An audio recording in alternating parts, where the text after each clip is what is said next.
एकटा गीत जे सत्य घटना पर आधारित छै, लेकिन आइ से 35 वर्ष पूर्व केओ रचना केने छै। आ सहरसा डिस्ट्रिक्ट में एकटा गाम छै, ओहि गाम के नाम हम नहीं लेब, कोनो विवाद में फंसै हम नहीं चाहै छी, लेकिन ओ गीत सुनू, बड़ा मार्मिक छै।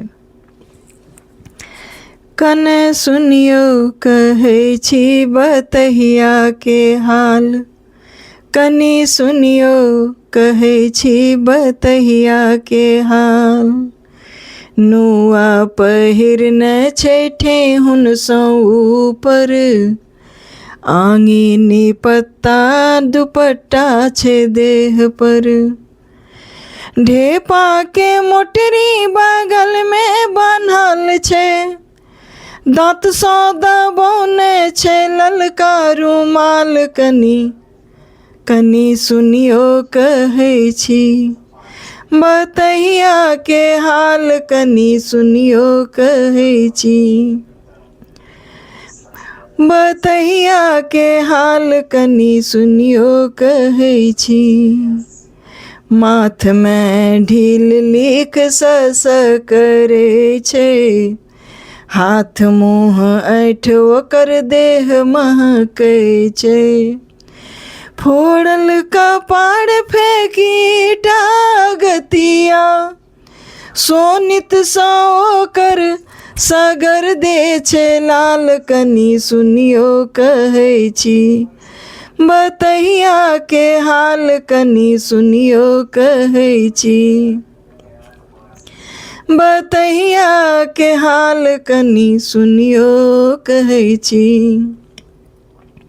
9 बरस के छलै ओ बतहिया, ओकरा न माय बाप भौजी न भैया।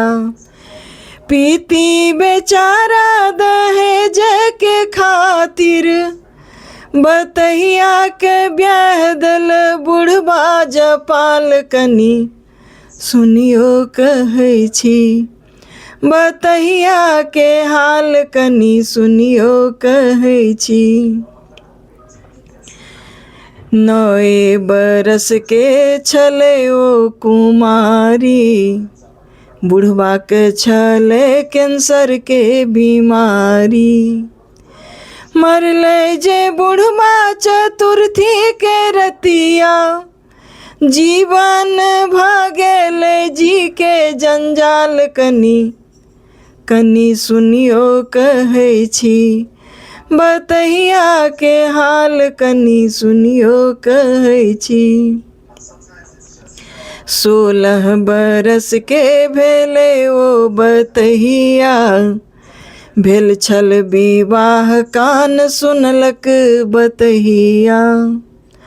आपन सनहिया ल भटकल घुरै छै, आपन सनहिया ल भटकल घुरै छै।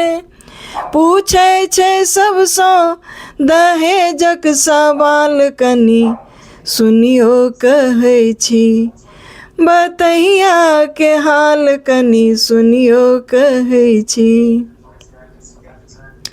कखनो हंसै छै ओ कखनो कनै छै, कखनो नाचै छै ओ कखनो गबै छै।